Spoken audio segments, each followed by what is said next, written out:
para cortar, que es lo que Sí, por por ahí una vez supuesto. me Yo me olvidé. quedo acá. Yo me quedo acá. Voy a apagar mi cámara y el micrófono, pero estoy acá. Voy a estar Muy escuchando todo lo que bien, digo. Bueno, ya podés perfecto. comenzar, Claudio. Gracias. Gracias a vos, tesoro, como siempre. Bueno, un saludo muy especial, Elizabeth, ahora, mano a mano, es como si estuviéramos tomando un mate o un café, ¿no es cierto? Pero queda Un grabado. placer. Bueno, vamos a hablar de un tema que en el derecho social del trabajo ustedes ya más o menos lo conocen. Es una expresión muy importante. Yo siempre, cuando tenemos que arrancar con estas cosas, cabe recordar que el derecho del trabajo tiene dos grandes expresiones. Una es en el plano individual, como contrato o como relación laboral, que están definidos entre los artículos 21 y 22 de la Ley de Contrato de Trabajo de los años 70. Esta que nos da ciertas circunstancias que se refiere a que quien presta una tarea o quien realiza un servicio da obras en favor de otra persona, normalmente jurídica, aunque podría ser física también, un empleador, que tiene las atribuciones legales de organizar, de dirigir, de administrar esa fuente de empleo. Es más, el empleador tiene una facultad de negociación que normalmente es superior a la del trabajador, y el trabajador lo hace bajo las características de la llamada dependencia laboral.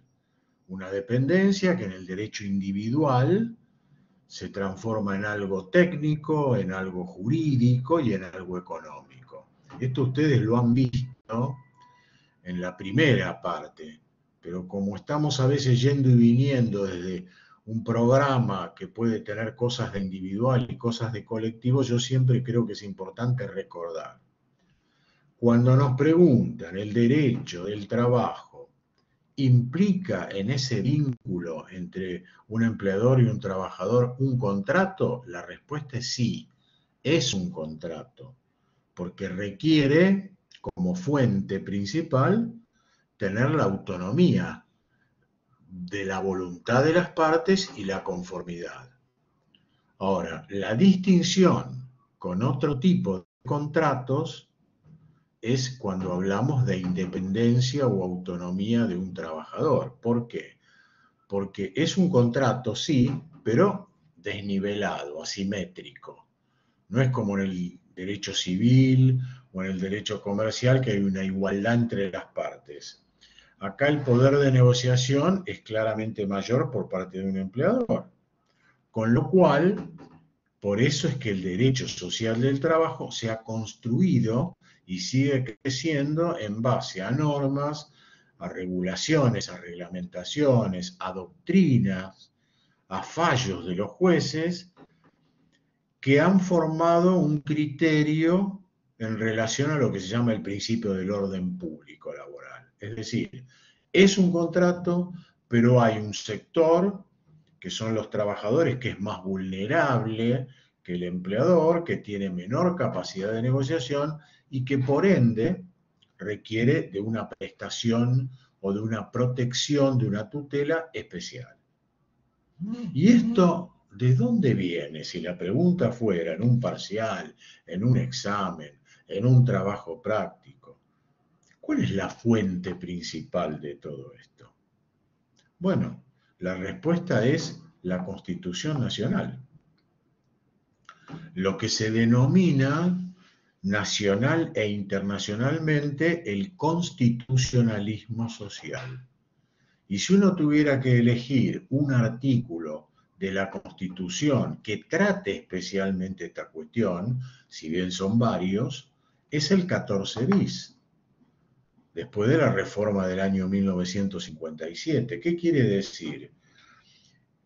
El epicentro del mensaje social que manda la ley suprema de nuestro país, que es obviamente la Constitución Nacional, define al trabajo para que en sus diversas manifestaciones o formas deba contemplar una protección especial para los trabajadores desde distintos aspectos aspectos y hace una enumeración que no es taxativa, no está limitada, hay muchos otros aspectos. Pero hablamos de un trabajo donde se tiene que evitar la discriminación, donde tiene que haber un salario justo, donde tiene que haber una remuneración equitativa independientemente del género, femenino o masculino, que tiene que haber pausas en la jornada de trabajo con límites temporales, que tiene que haber vacaciones y descansos pagados, que por supuesto debe contemplar también la protección contra todo despido injusto o arbitrario, ilegal, pero también contempla otros aspectos que pasan desde lo individual al derecho colectivo. ¿Qué quiere decir? Que todos y cada uno de los que trabajamos tenemos un derecho constitucional consagrado para afiliarnos, para no afiliarnos o desafiliarnos de una organización gremial. Tenemos el derecho de constituir o formar parte de lo que se llama una organización sindical libre y democrática. Dos calificativos que son dos requisitos esenciales. Un sindicato que no obre respetando el valor de la libertad y el de la democracia no puede ni debe ser un sindicato. Entonces, si la pregunta fuera, cuando la Constitución en el 14 bis habla de organización sindical libre y democrática, ¿qué tipo de derecho es? La respuesta es un derecho del trabajador. Sí, está pensado subjetivamente, pero cuando se produce que esas voluntades de organizarse libre y democráticamente a través de un ente gremial se multiplica, evidentemente crece el sujeto principal del derecho colectivo, que es la organización gremial. Entonces, si la pregunta fuera, yo siempre tiro como preguntas porque después pueden formar parte de los exámenes, también, aunque yo lo digo para que ustedes entiendan básicamente hacia dónde uno va en el derecho social del trabajo, aunque se dediquen a él el día de mañana o nunca. Yo creo que el principio fundamental constitucionalmente consagrado en el derecho individual del trabajo es la protección, como decíamos, del más débil, del trabajador, del orden público laboral, principios de irrenunciabilidad de derechos, el principio de la condición más favorable, de la norma más favorable para los trabajadores. Estamos hablando en términos generales, después hay que aplicarlo eso en cada caso a estudiar o decidir, tanto cuando intervenimos como profesionales del derecho, como por supuesto también los señores jueces cuando tienen que dirimir un conflicto. Pero lo cierto es que nadie puede prescindir de este escenario. Muy bien. Entonces el principio de protección del trabajador es la gran columna vertebral del derecho individual. ¿Y en el derecho colectivo cuál es el principio? Porque acá ya está jugando, aparece otro gran actor social, que es el ente gremial, formado por los propios trabajadores, conforman un colectivo donde hay pluralidad de voluntades, pero todas enderezadas a formar una agrupación en base a que el trabajador o ese núcleo de trabajadores pertenece o se desempeña en una misma actividad, en una misma profesión, en un oficio, y conforma, define lo que en el derecho colectivo se denomina, se titula la categoría profesional. Y entonces, ¿el principio protectorio juega? Sí, sigue existiendo individualmente por cada trabajador. Pero ¿quién los va a representar con otro poder que iguala a las partes en un conflicto o en estos territorios de acción y de interpretación del derecho? Claro que lo iguala, porque el sindicato adquiere un poder que no solamente se nivela con el de un empleador, sino que además muchas veces lo supera en su poder. Y esto se observa, lo vemos en los medios, con las noticias, cuando leemos, cuando tenemos que interpretar, en el periodismo, los comentarios, en los artículos de doctrina, en los libros de jurisprudencia. Es muy claro que esa situación ya no tiene el desnivel de un contrato o una relación de trabajo. Entonces, el ente gremial tiene que honrar el principio de la libertad sindical. Ese es el principio que hace contracara con el protectorio en el derecho individual. ¿La libertad sindical deja de ser un derecho de protección? No, para nada. Lo que pasa es que lo colectiviza, protege, pero a toda una actividad, a toda una profesión, a toda una categoría profesional.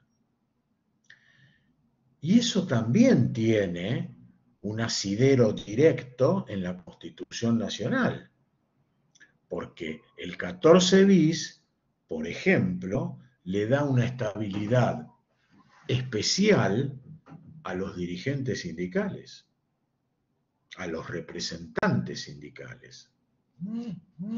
¿Y esto qué significa? Que van a tener una estabilidad propia, para algunos se llama absoluta, que no tiene ningún trabajador común,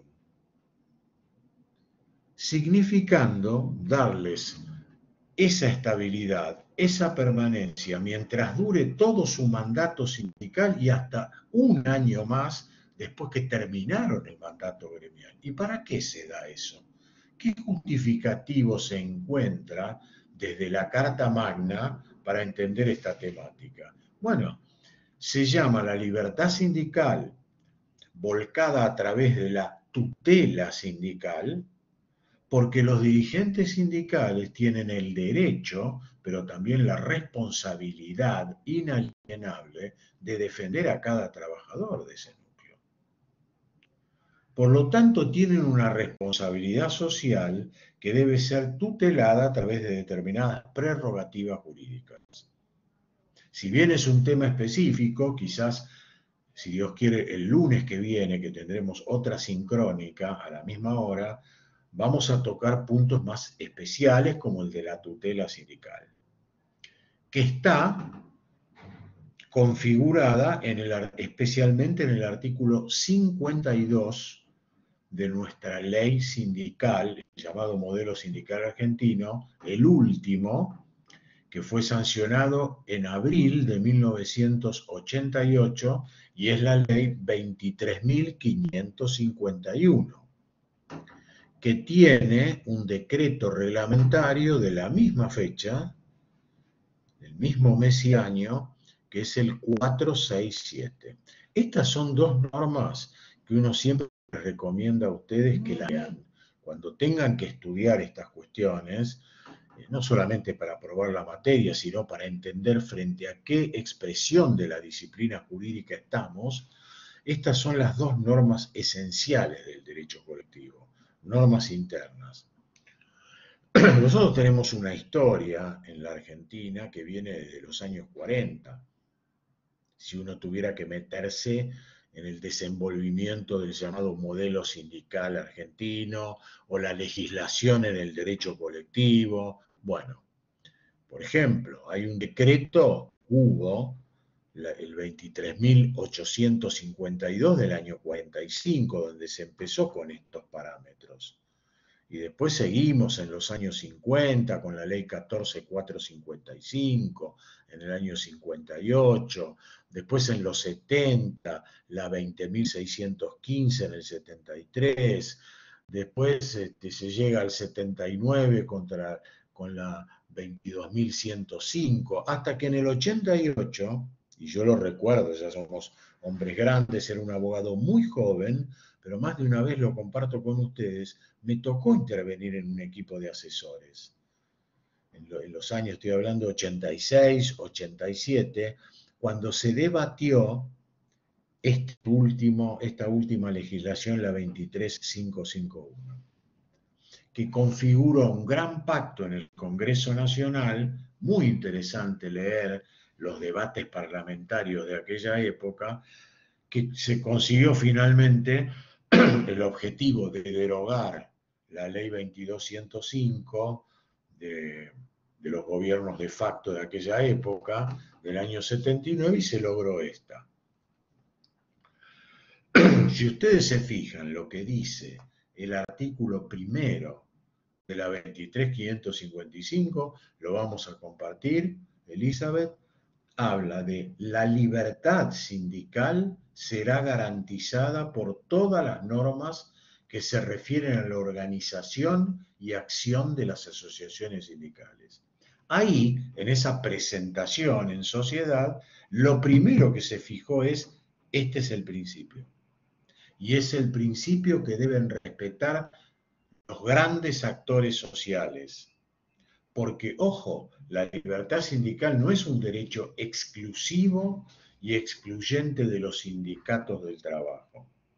También existe como derecho constitucional para afiliarse con fines útiles, como tenemos todos, y como desde luego tienen también los empleadores cuando conforman una cámara empresarial, que hay por distintos sectores y actividades y profesiones también.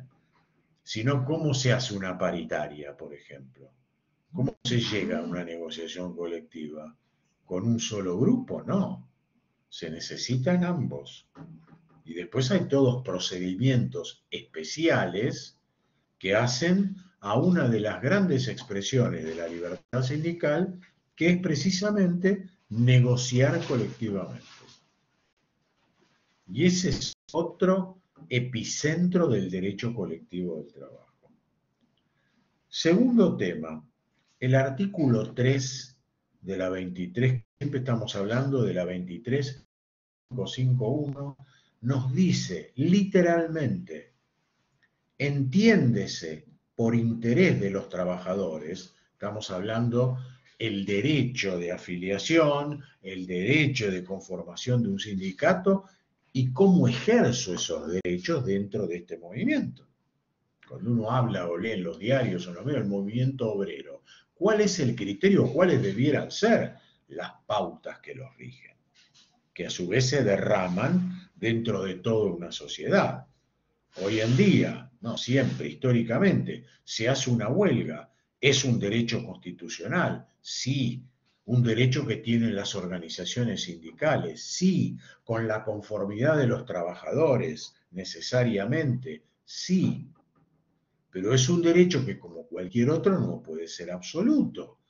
Porque si caemos en un ejercicio abusivo de un derecho, estamos quebrantando la propia finalidad que tuvo el legislador cuando otorgó ese derecho. Y esto ustedes saben que viene del derecho constitucional, que viene del derecho civil. El código, el último, unificado, civil y comercial de la Nación, la ley sancionado por la ley 26.994, que entró en vigencia el 1 de agosto del año 2015, ya no es tan nuevo y se habla de varias reformas, hay proyectos. Digo, que entre sus artículos 9 y 10 nos habla de dos grandes segmentos. Uno es el principio de la buena fe, que rige todas las expresiones de la ciencia jurídica, y el otro es el de evitar el ejercicio abusivo. Yo te puedo conceder un derecho, pero cuando vos quebrantás mediante el ejercicio abusivo el espíritu propio que tuvo el legislador para darnos ese derecho, evidentemente viene la ilegitimidad de los actos abusivos. Volviendo al tema específico del derecho colectivo, entonces cuando uno habla de interés de los trabajadores, debe estar relacionado, digo, como misión social y jurídica de un sindicato, defender los derechos e intereses, no solo los laborales de un trabajador o de una trabajadora, sino su proyecto de vida. Y el proyecto de vida hace a la dimensión social, espiritual, genética, de género, cultural, étnica, etaria, según las edades, por posiciones económicas, por condiciones sociales. Fíjense todo lo que esto significa y que le da una importancia fundamental a este tipo de expresión jurídica. En los primeros artículos de toda ley, normalmente si es una buena ley, siempre debe fijarse las pautas esenciales de las huellas que uno quiere dejar en ese camino. Y acá están. El interés. Por eso es que un representante sindical puede tener o debe tener constitucionalmente una estabilidad especial porque tiene que cumplir con estas pautas, estos propósitos. Y si no lo hace, no habrá ni organización sindical ni libre ni democrática. Y nosotros tenemos cualquier cantidad de fallos en el país y en el mundo cuando precisamente se producen o tipifican conductas que violentan estas obligaciones. La libertad sindical tiene expresiones. Una expresión positiva, que es afiliarse, pero también, en términos de libertad y de democracia, una expresión o traducción negativa, que es el derecho a no afiliarse o a desafiliarse. Después, claro, uno tiene que analizar históricamente las realidades de cada sociedad, de cada país, a ver si esto realmente se respeta o no se respeta, si perjudica o no perjudica a un trabajador que tiene derecho a desafiliarse porque no está de acuerdo, o si está presionado para que tenga que vivir afiliado aunque no le represente realmente un beneficio. Y esto sucede en un sector y sucede también entre las empresas y empleadores y sus cámaras de representación. Yo sé que suena a veces hasta políticamente incorrecto, pero son datos de la realidad que ustedes saben y deben saber como futuros profesionales del derecho. Si nosotros no nos construimos para convivir en la discrepancia de las ideas, ¿dónde está el debate de verdad? Y esto, un profesor, como me toca hacer de ustedes hace tantos años en esta universidad y en otros ámbitos, no puede ser ocultado. Yo considero que jamás podemos callarnos la boca en esto. Lo hacemos con respeto, con prudencia, pero no ocultando nuestras opiniones personalísimas. Muy bien. Pero también la libertad sindical debe ser configurada desde lo individual y desde lo colectivo. Individual significa que toda persona que trabaja tiene el derecho de elegir a qué sindicato quiere pertenecer en la medida que haya una compatibilidad con el tipo de tareas que presta. Por supuesto, yo si trabajo como mozo en un restaurante, evidentemente voy a tener que ir al sindicato de gastronómicos, no puedo ir al de la construcción. Viceversa, un albañil no podría pertenecer al sindicato gastronómico, porque su tarea es otra. Pero digo, la libertad sindical tiene dos expresiones. La individual, porque nos pertenece a cada uno, y también la colectiva, que ahí sí ya es la corporación sindical la que tiene el derecho a tener un nombre, en la medida que no se superponga por otro, a inscribirse, a registrarse frente al Ministerio de Trabajo, que es el que le va a habilitar, si están todos los requisitos, lo va a habilitar para que funcione como sindicato y funcione como gremio. ¿Eso dónde está? En los artículos 4 y 5 de la 23.551. A mí me gusta siempre darles el encuadre normativo cuando existe y si no mencionar cuando hay lagunas. Y cómo podemos buscar por otros lados. Muy bien. La libertad sindical entonces es un conjunto de atribuciones, de facultades, de derechos, de garantías, yo diría incluso hasta de privilegios y de inmunidades que se otorgan individualmente y se otorgan colectivamente. Y un sindicato tiene que tener perfectamente contemplado, porque la Constitución se lo exige, la democracia interna. Porque sin democracia interna, difícilmente un sindicato pueda ser un verdadero actor social que concrete eficaz y efectivamente la defensa de los derechos, de los intereses y de los proyectos de vida de los trabajadores. Entonces, estamos frente a un derecho, yo siempre lo digo, plurinormativo, porque hay varias normas que juegan en este partido, y también multidimensional. Acá, cuando uno quiere meterse en el derecho colectivo, necesariamente va a tener que tener en cuenta y estar alerta ante posiciones que vienen de la sociología del derecho, de la filosofía jurídica, de la cultura en general, y no solo específicamente del derecho del trabajo.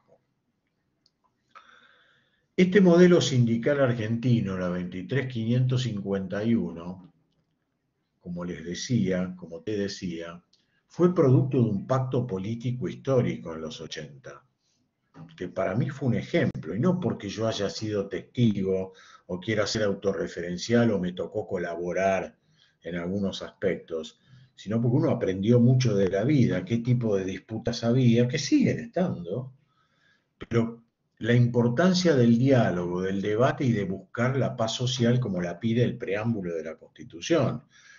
Ustedes leen, releemos el preámbulo, una de las garantías que debe asegurar una constitución para una sociedad, ¿cuál es? El bienestar general.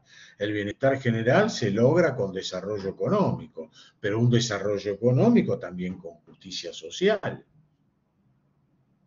Y el preámbulo de la Constitución, que forma parte obviamente de la Carta Magna, no es un relato, no es un discurso, es una parte integrativa, como si uno estuviera analizando un contrato y a mí se me ocurre, esta cláusula no me gusta, la dejo afuera, esta no me gusta, ni la miro. No,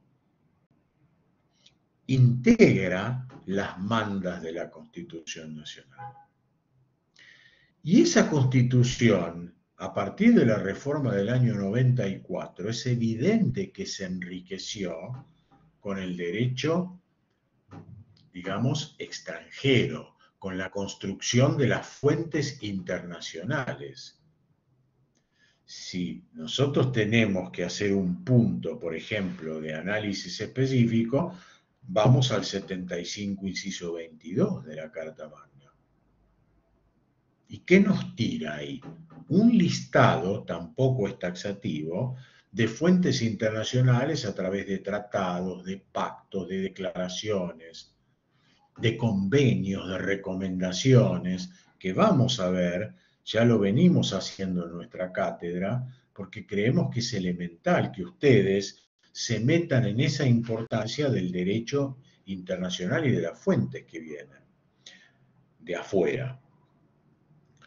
Pero además, todo eso debe influir, y en nuestro caso, en nuestro país, influyen de una manera tan directa que la ley 23.551 se sancionó en el año 88 y a los 2 años ya empezó la Organización Internacional del Trabajo, la OIT, de la cual nosotros somos miembros como república, empezó a criticar el modelo haciéndole observaciones muy fuertes que vamos a ver quizás también en la próxima clase, pero que yo les recomiendo que googleen, hoy es mucho más fácil que en nuestra época, y vean las observaciones de la OIT respecto de la 23.551.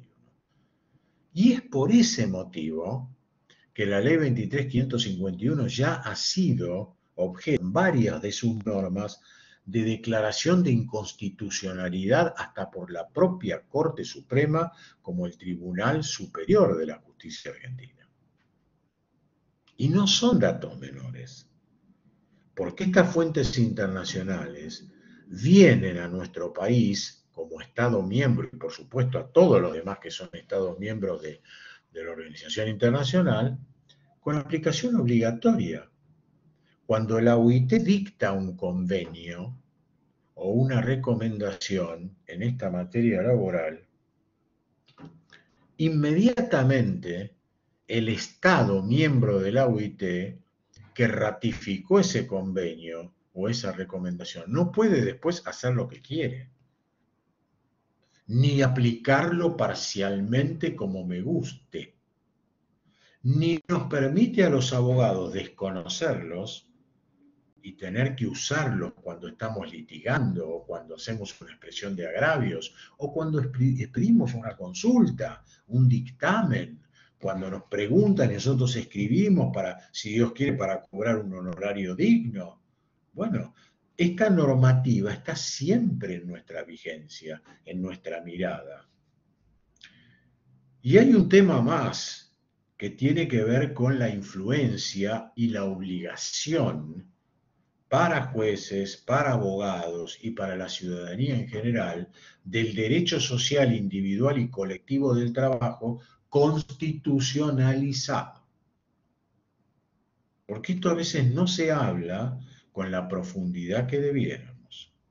Y es un dato de la realidad.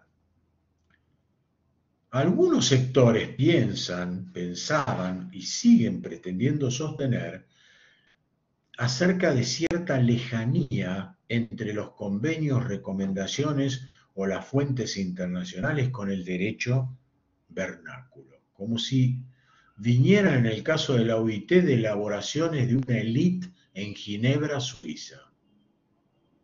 Y eso es un dato absolutamente falso, porque olvidan todo lo que tenemos en las declaraciones, en los pactos. Es lo mismo que si yo dijera, bueno, tengo el convenio 190 y la recomendación 260, ahora del año 21 o del año 2021 de la OIT, que fue ratificado por nuestro país, y después no lo quiero aplicar. Un empresario se niega a aplicarlo cuando hay acoso y violencia en el trabajo, contra mujeres, contra hombres e incluso contra no trabajadores, que son los que van y vienen y entran en una empresa o entran en un establecimiento, o son productores y proveedores. Ese convenio nos habla del ambiente del trabajo, como una conducta intolerable. Y después querer decir, no, no lo voy a aplicar. Yo puedo ser asesor de una empresa y cuando viene un caso, a mi cliente le tengo que advertir, cuidado, porque estamos dentro de un régimen que tiene su aspecto de internacionalidad obligatoria. Volvamos a por qué son obligatorios y no producto de una élite afuera.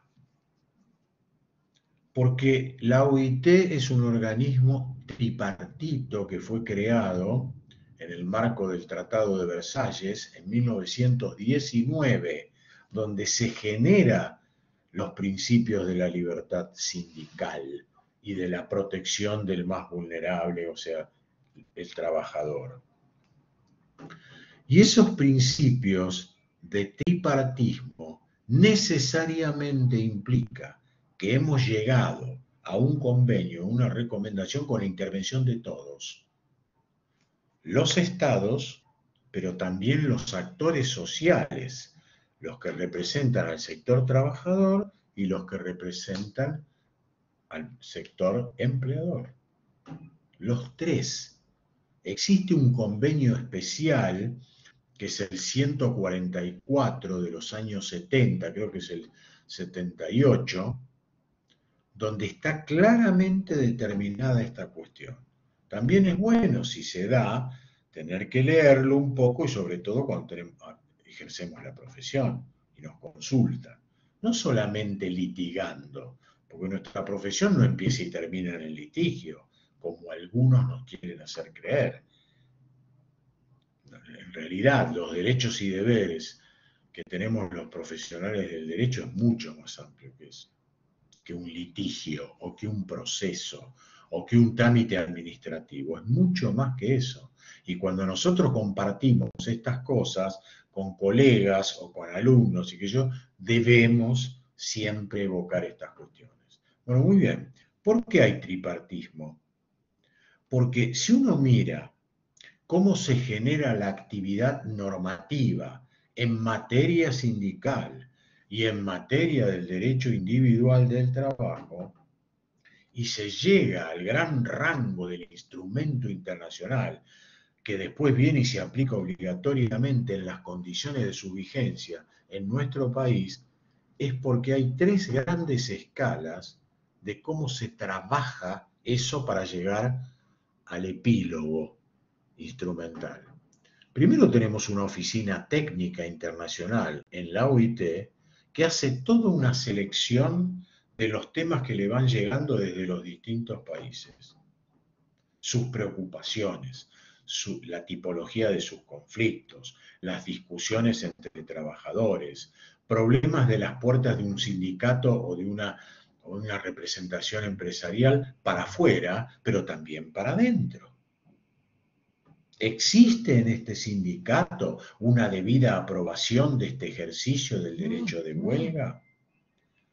Las minorías, ¿qué representación tienen en un consejo directivo, por ejemplo, de un sindicato? Cosa que en nuestro modelo no está previsto. Y eso ya hay críticas serias de esos aspectos. La participación femenina en el mundo gremial, más allá de que tenemos una ley del principio de los 2000 que fija por lo menos un 30%, fue un avance, pero no es suficiente de acuerdo a las experiencias. Bueno, digo, temas de remuneración, temas de convenios colectivos donde no se está aplicando, se le quiere quitar la naturaleza a determinados rubros sobre los cuales después, eso por supuesto. ¿Hola? Bueno, ¿están ahí? ¿Hola? Hola, hola Claudio, acá estoy. Ah, bueno, perfecto. Sigo. Elizabeth, ¿estás ahí, no? Sí, sí, Elizabeth también está. Perfecto. Entonces, Sí, sí, se cortó un toquecito nomás. se cortó un toquecito. Ese tripartismo es la clave de la historia sindical y empresarial en el derecho colectivo. Es lo que sé. Si ustedes empiezan a analizar fallos, que algunos de ellos vamos a nombrar, ya lo hemos hecho, incluso hemos subido material, ustedes entran en el foro y tenemos para trabajos prácticos, fallos que elegimos, obviamente, hay un montón. Pero ¿qué significa? Que la libertad sindical es un derecho humano de consagración universal. Y entonces, una vez que la oficina técnica seleccionó varios temas, vuelve al segundo nivel, que ya es más institucional y político, que se llama el Consejo de Administración de la OIT, donde vuelve a intervenir el tripartismo, donde permanentemente juegan en este partido los sectores del trabajo, los sectores de los empleadores y el Estado a través de los gobiernos de turno. Se hace otra vez otro filtro de selecciones, porque como ustedes podrán advertir, teniendo tantos centenares de Estados miembros en una OIT, lo que puede ser un problema laboral especialísimo, qué sé yo, en el sector de Asia o de África o en la India, no es lo mismo que acá, o acá que en Dinamarca. Entonces, es un debate muy intenso donde intervienen organismos especialmente formados para eso y donde tienen la oportunidad de estar los sindicatos, las cámaras empresariales y los gobiernos. Después de que se hizo otra nueva elaboración, o más de una, en el Consejo, termina recién en lo que se llama la Gran Asamblea Deliberativa de la OIT, que es la conferencia internacional, que es de donde ustedes buscan un convenio cualquiera y van a ver que cuando se aprobó, dice la Conferencia Internacional de la OIT, en su X reunión de tal fecha del año tal, aprueba,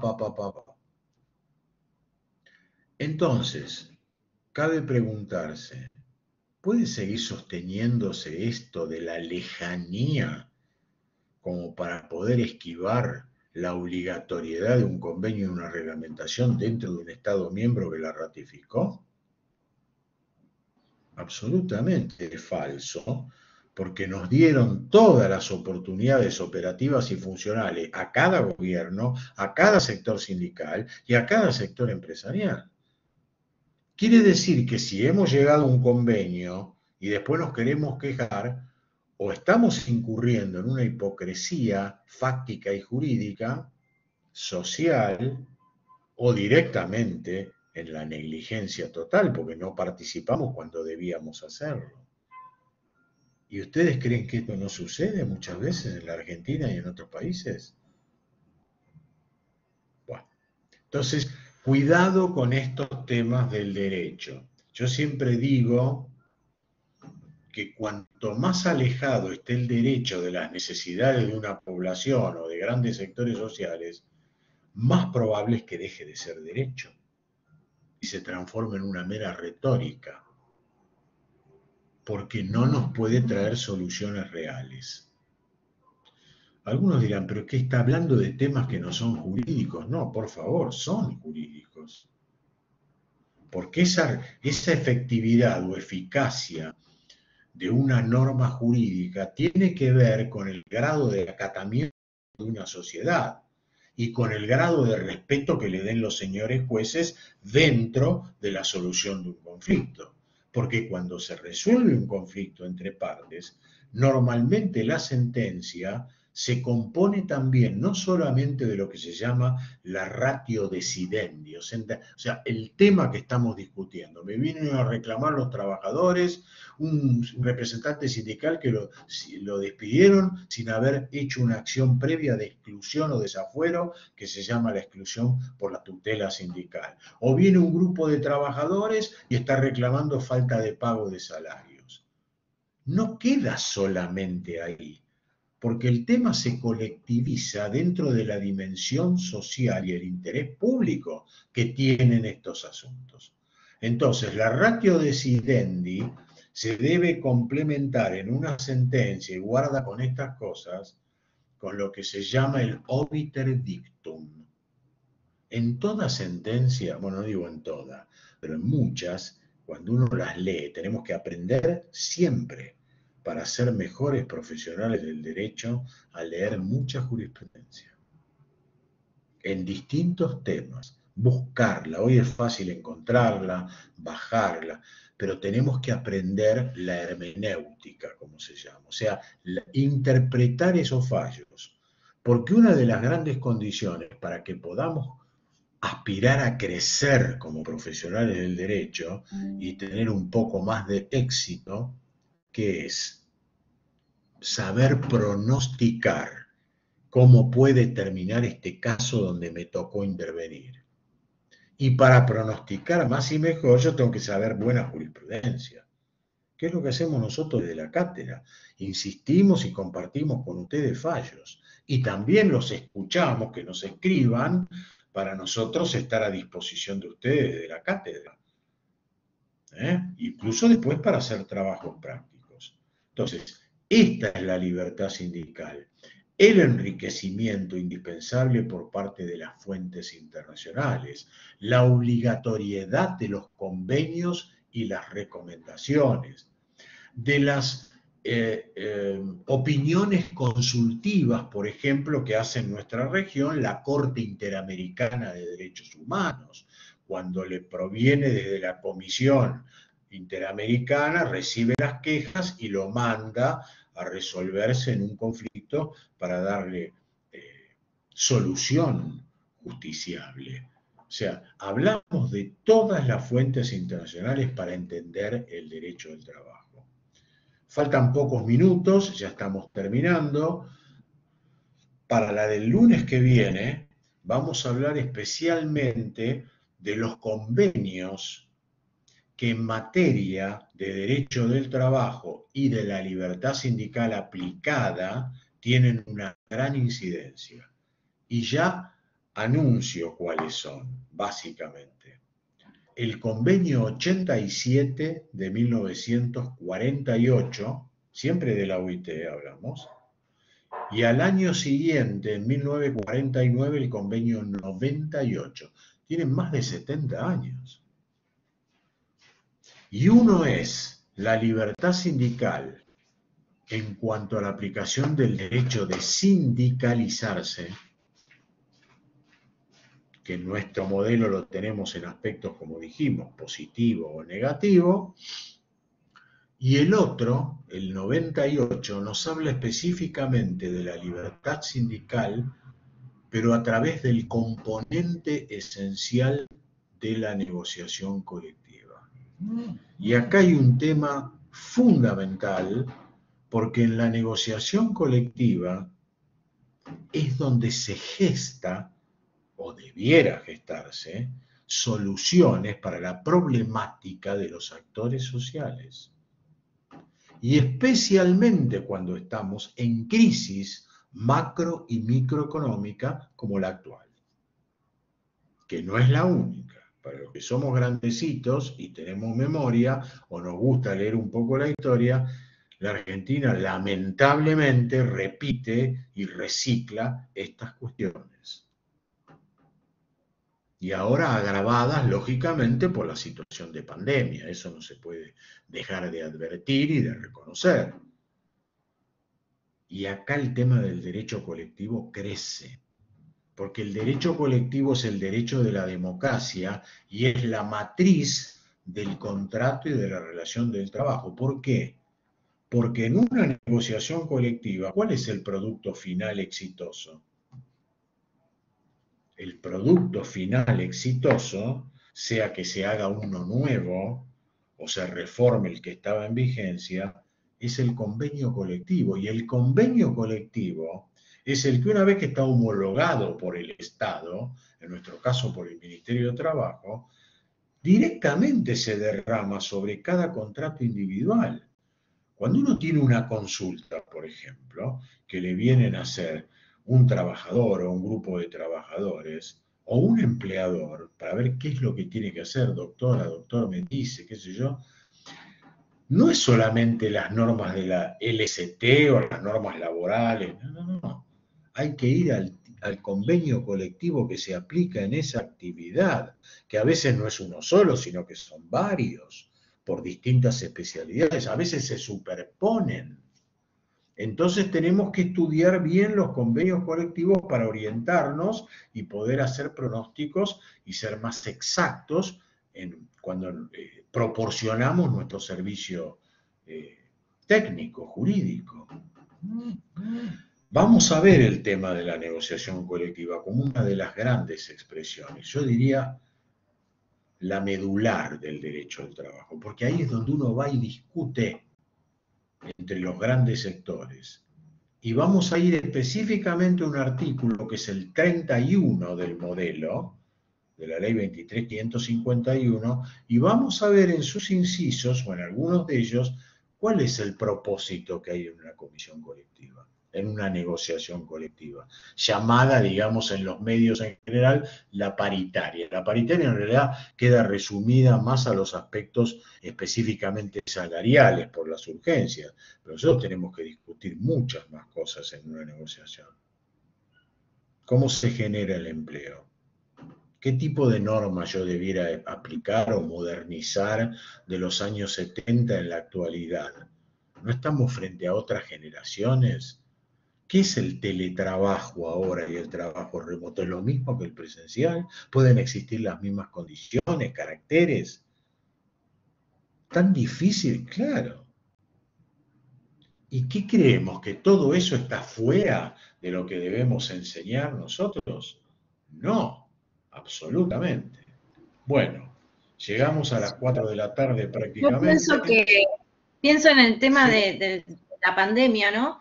Que como que dejó también muy en descubierto las infinidades de falencias que hay en nuestro país en materia del derecho tanto individual como colectivo del trabajo.